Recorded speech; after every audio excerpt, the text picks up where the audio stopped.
Hola, hola, ¿cómo está usted ahí en casita? Espero se encuentre muy bien. Les habla Cristian Esquivel Salas y esperando lo mejor de Dios para su vida. Hoy en esta célula tenemos un tema muy importante para usted, para mí, para todas las personas de esta congregación y en general para todo cristiano. Vamos a comentar sobre lo que son los reformadores de la iglesia cristiana. Es un tema muy importante en la actualidad y ya lo vamos a ver por qué. En primer lugar, quiero decirles sobre la justificación de este tema. Tenemos una iglesia universal, en algunos casos con muchos caos que estamos enfrentando como iglesia. Uno de ellos es, por ejemplo, la prédica fuera de la iglesia. Entendemos y sabemos que los ministerios, los pastores, todos hacen un gran esfuerzo por mantener a las personas en las iglesias, se preparan y todo, pero hay una situación que tenemos que tener presente y es que Dios lo llamó a usted para que usted predique el evangelio fuera de la iglesia y no basta con solamente estar haciendo de vez en cuando un versículo bíblico, una llamada a ver cómo está, sino que tenemos que ser más intencionales con esto del evangelio, de llevar el evangelio. Muchas personas, un día de estos andaba con unos sobrinos míos y les puse una canción, Ganas de Vivir, se llama la canción, y cuando veo que estaba ahí con ciertas lágrimas en sus ojos de escuchar esta canción, ¿verdad? Entonces, por eso creo que es importante que nosotros estemos llevando la palabra de Dios fuera de la iglesia. También dice 2 Timoteo 4:2 en cuanto a este punto, dice: te exhorto a que prediques el mensaje y que insistas cuando sea oportuno y cuando no lo sea, a tiempo y fuera de tiempo. Es lo que dice 2 Timoteo 4:2, y es ahí donde yo les estoy hablando a ustedes, a ser más intencional en nuestra prédica. Otro punto que quiero justificar este mensaje, esta célula, es la colaboración dentro de la visión eclesiástica. Dice la Biblia en Mateo 9:37. Entonces dijo a sus discípulos: a la verdad la mies es mucha, mas los obreros son pocos. Eso dice la palabra y usted lo conoce. Y dice Lucas 13:43, bienaventurado aquel siervo al cual cuando su Señor venga le halle haciendo. Mis hermanos, y hablándolo en una forma comparativa, figurada, usted que es papá ahí, usted que es mamá, si está escuchando este mensaje, imagínese usted tener en su casa varios hijos y que sus hijos nada más se levanten ya con 20, 25 años, 30 años y que no estén aportando su hogar, no estén haciendo nada por su hogar y nada más esperar a que usted haga la comida, que usted traiga la comida, que usted limpie, que usted haga todo, y ellos ya todos grandes y esperando que hagan eso. Creo que a ningún papá le va a gustar tener un hijo así, ¿verdad? Entonces nosotros aquí en la parte eclesiástica tenemos que hacer algo, tenemos que entender de que si estamos en una iglesia, cualquiera que sea esa iglesia, sea esta iglesia, sea otra iglesia, tienen su visión y por lo tanto tenemos que entonces trabajar y acoplarnos y decir: voy a ir hacia adelante, voy a hacer algo por esta iglesia. Y una última justificación a este mensaje es recordarles que no solo Pedro ha negado a Jesús, no solo Pedro, y a veces somos nosotros. ¿Y de qué manera? Dice Mateo 14:27, cuando Jesús predice de la negación de Pedro, dice: todos ustedes me abandonarán, les dijo Jesús, porque está escrito: heriré al pastor y se dispersarán las ovejas. Y en el versículo 50 dice, en el título, arresto de Jesús. Entonces todos lo abandonaron y huyeron. Podemos ver ahí que Jesús predice y que Jesús sabía que le iban a negar. Pero ¿cuál fue la negación de Pedro? Exactamente ante la pregunta: tú eres uno de ellos, tú eres uno de ellos. Situación por la que es que vamos a hablar de los reformadores de la iglesia, porque ellos no se avergonzaron del evangelio. Ellos sí lo hicieron y con todo eso tuvieron sus consecuencias al hacerlo real. Vamos a ver algunos de ellos en este momento. Uno de ellos que quiero comentarles es sobre Juan Calvino y me gustaría mucho más tiempo, después podemos verlo, pero vamos a hablar algunos puntos de ellos. Juan Calvino es un francés que nació en 1509 y murió en 1564, era abogado, tenía un doctorado en Derecho, él pasó de ser católico a ser protestante. Alegó, dice así, primer punto de él, alegó y expuso 5 enseñanzas centrales sobre la Reforma. Señaló así a la Iglesia Católica, pidió que no compraran indulgencias. ¿Por qué digo esto? Porque si usted se pone a ver en el tiempo nosotros, que no hay, uno puede decir, es que ¿qué hago más para Dios? Vean lo que está diciendo él. Él está señalando un asunto, porque él estaba metido primero en el catolicismo y está diciendo, vea, las indulgencias no sirven para la salvación, y lo señaló. Luego dice que cada vez que él iba a predicar, habían en sus debates, habían diputados asistiendo a escucharlo cómo él debatía. Muchos lo siguieron e iba donde él estaba. Dice, le llamaron a su escuela, ¿sabe cómo le llamaron a la escuela de Juan Calvino? Le llamaron la escuela de la muerte de Calvino. Y cada persona, cada discípulo que entraba a esa escuela, moría. Por eso le llamaban la escuela de la muerte. Ahora yo le hago la pregunta con esto a Juan Calvino, que fue un reformador de la iglesia.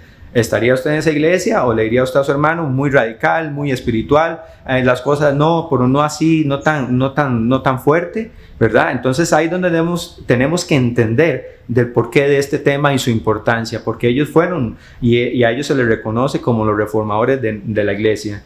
En el hecho de muerte, Calvino dijo lo siguiente, que haría que el Señor me encuentre en ocio cuando Él venga. Y él estaba ahí en ese momento cuando dijo eso, estaba muriendo. Lo que dijo, también le voy a decir algo que dijo un visitante de Ginebra. Él participó en Ginebra. De hecho, les voy a comentar que Ginebra era un lugar que se le llamaba el lugar de ladrones y prostitutas, pero como hubo toda esta reforma evangélica, entonces después se le llamó la ciudad de Dios. Y entonces dijo un visitante, porque la gente llegaba a visitar a ver qué era lo que enseñaba Juan Calvino y por qué tanta gente de todos lugares quería ir a la escuela de él, a pesar que le llamaban la escuela de la muerte. Y dijo, es la escuela de Cristo más perfecta que ha existido en la tierra desde los días de los apóstoles. Vea qué lindo lo que hizo Juan Calvino en esta situación de como una reforma protestante de la iglesia. Otro que quiero hablarles es de Charles Spurgeon. Creo que ustedes muchos lo conocen. Él estuvo de 1834 a 1892. Fue un teólogo, fue un predicador, misionero, erudito bíblico, escritor y pastor. Casi nada, ¿verdad? Y se le llamó a él el príncipe de los predicadores. No tuvo título universitario, fue autodidacta, fue perseguido fue el precursor entre los evangélicos de que no se debe bautizar a los niños al nacer, ¿verdad? Entonces ahí estaba señalando otra vez a la iglesia católica. Su popularidad fue expuesta en periódicos como London Times y Nueva York Times. Él no se acobardó de la verdadera prédica, con un estilo, eso sí, muy actualizado, que tenemos que tener presente eso también. No tenemos por qué hacerlo a la antigua, pero sí el mensaje céntrico en Dios. Vamos a ver, predicó alrededor de toda su vida. Él predicó a 10 millones de personas y a menudo predicaba 10 veces a la semana en distintos lugares, ¿verdad? También él fue señalado mucho por el darwinismo. El darwinismo lo criticaba por todas sus enseñanzas de Dios, y fundó 66 ministerios con la venta de sus libros, y él murió pobre porque todo lo daba a las fundaciones para ayudar. Oigan esto, a su entierro, cuando él murió, asistieron 66,000 personas. Hubo luto en Ginebra, Suiza. Imagínense lo que es que por un cristiano haya un luto en todo el país. ¿Se imaginan eso? Entonces es una persona que sí influyó en la sociedad, sí puso bases cristianas en la sociedad, cosa que a veces nos dicen, no, usted no, pero eso es para otros. No, nosotros somos los encargados somos la sal y la luz de esta tierra, tenemos como tal que comportarnos. Tenemos otro reformador que es John Wesley, que es de 1703 a 1791. Dice que él visitaba presos, prestaba asistencia social a los pobres, abogaba por mejores precios de los productos y servicios. Es decir, que se metió a señalar a la política de ese tiempo, a los gobernantes de ese tiempo. También abogó por un salario justo. Vean lo que está diciendo él, por un empleo honrado para todos, porque en ese momento se estaban viviendo situaciones difíciles para los trabajadores, y él se metió ahí. No se quedó solamente predicando de Dios, sino que lo puso en acción al señalar al gobierno de ese momento, a decirle, vea, es que ustedes están pagando mal, están haciendo todo mal, necesitamos que haga algo bien. Hizo extensas campañas contra el contrabando y el soborno en todos los sectores. criticó el sistema penitenciario, pues ahí no se les enseñaba nada, y si no era un semillero de maldad, ¿verdad? De hacer crímenes. Entonces él lo señaló para que se les enseñara de forma distinta a las personas que estaban presas. Dice que cambió Inglaterra con su visión misionera. Una semana antes de su muerte, estando en cama, seguía predicando y animando a los demás. Él decía que no iba a dejar de predicar.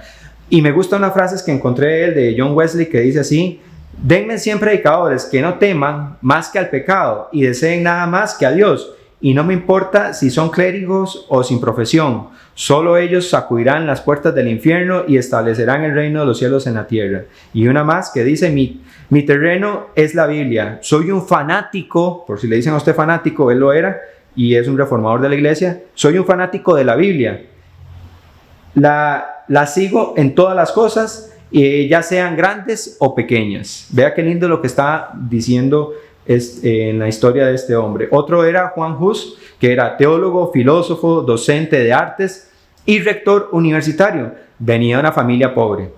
Señaló la inmoralidad del clero, señalaba el abuso papal, mostró el error de las indulgencias, predicó en el idioma de las personas y no en latín.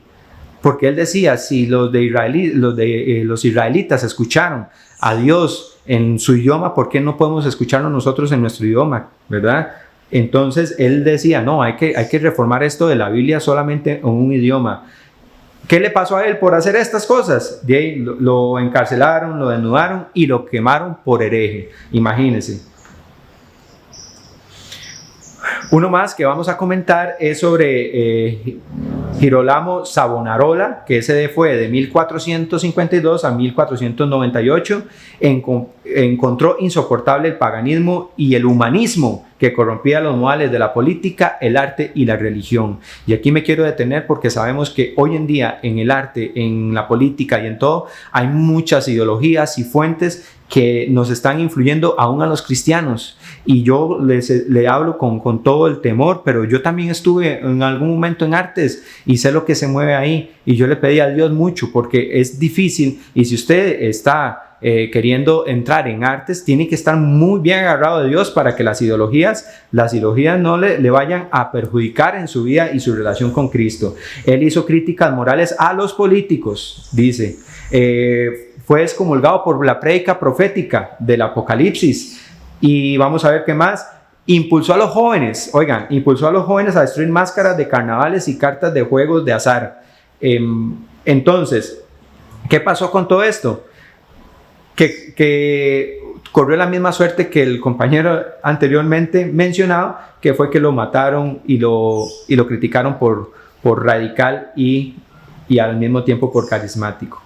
John Wycliffe dijo que el Papa y la Iglesia, él le dijo al Papa que el Papa y la Iglesia está en segundo lugar, que el primer lugar tiene que ser y es Dios. El primer lugar es la Biblia, no ellos.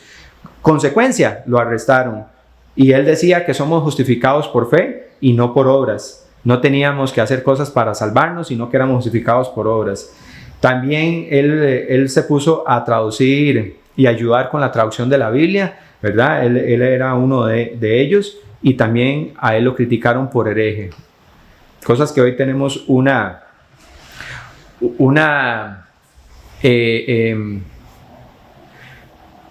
consecuencia social, de eclesiástica, para poder hacer nosotros las cosas que hacemos hoy, fue gracias a todas estas personas. Pero estos son algunos reformadores, y aquí yo les he contado un poquito rápido para que comprendan de ellos. Sin embargo, también quiero decirles esto: no solamente eran los reformadores de la iglesia.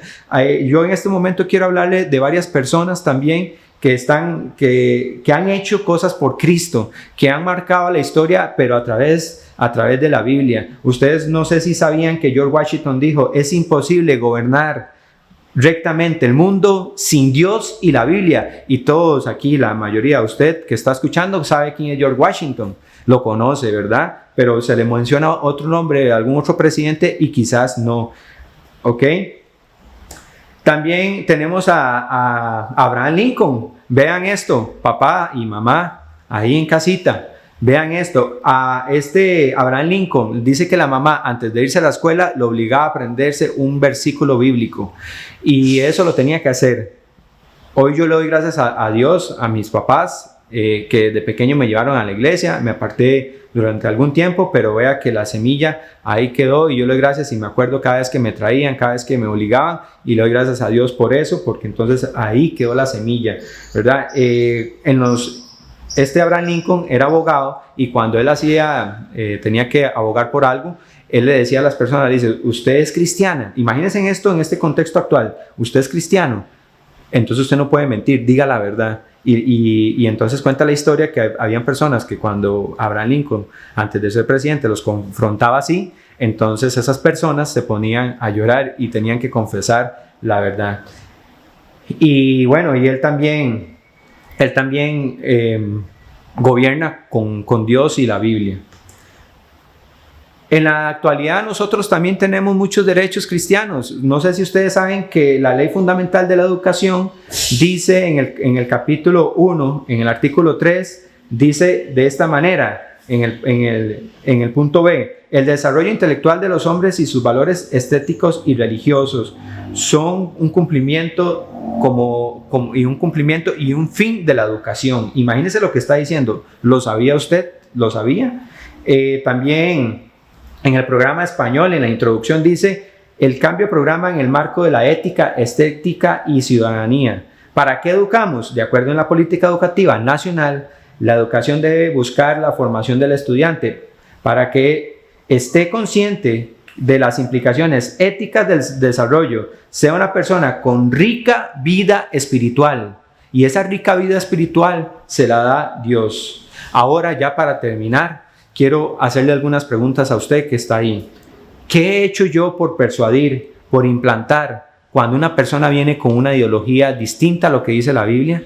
Me he quedado callado, no digo nada, con amor, porque eso también hay amor, sí, pero es la verdad. Sobre todo, ¿verdad?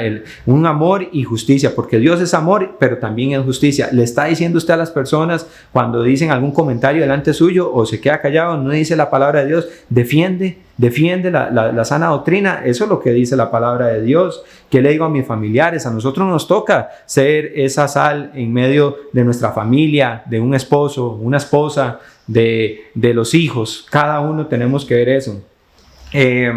Y les hago otra pregunta. ¿Debe estar Dios en toda área del ser humano? Cuando ustedes vemos la historia de los reformadores, ¿qué impactaron ellos? Impactaron varias áreas. Impactaron el área personal, el área político, el área eclesiástico y todo donde ellos podían hacer una mejora, lo hacían y lo decían y trataban de cambiarlo para mejorar, para decir, ve, aquí está la verdad. Y tengamos presente esto, amigos y amigas, no nos avergoncemos nunca del Evangelio, no nos avergoncemos porque es vida, porque nosotros necesitamos y cuando uno se hace cristiano, usted lo sabe muy bien, cuando Dios le impacta el corazón, lo que uno quiere es que las personas conozcan eso tan grande que Dios nos ha llevado a nosotros. También como un mensaje último, por favor, usted está en esta casa, en el Centro Cristiano de Heredia, por favor, hay que hacer, como dice la Biblia, mira a la hormiga perezoso, ¿verdad? Mira que no tiene capitán. Y cada uno de nosotros tiene que ponerse a funcionar, a ser proactivo, a decir, no, si no hay un ministerio, voy a implementarlo yo, voy a hacer algo, pero no quedarse callado y no decir, no, yo cumplo con esto y ya estoy bien. Yo un día de estos hablaba con uno de los pastores y yo le decía, Juanjo, es que yo estoy ahorita haciendo una tesis cristiana y sirvo aquí como líder, pero yo digo, hay más por qué hacer y no puedo quedarme ahí. El evangelio sufre violencia y solo los violentos son los que lo arrebatan y nosotros tenemos que ser de esos que llevamos a otras personas a los pies de Cristo, porque esto no se trata de mí, no es lo que yo crea, es lo que dice Cristo. Y esa es la reflexión, que cada uno de ustedes medite también, si no está haciendo como Pedro, que lo está negando cuando ve algo malo y no dice nada, cuando ve algo corrupto y no lo dice. Tiene que tener sabiduría, sí, pero no puede quedarse callado. Muchas gracias, que Dios los bendiga a cada uno de ustedes. Bendiciones.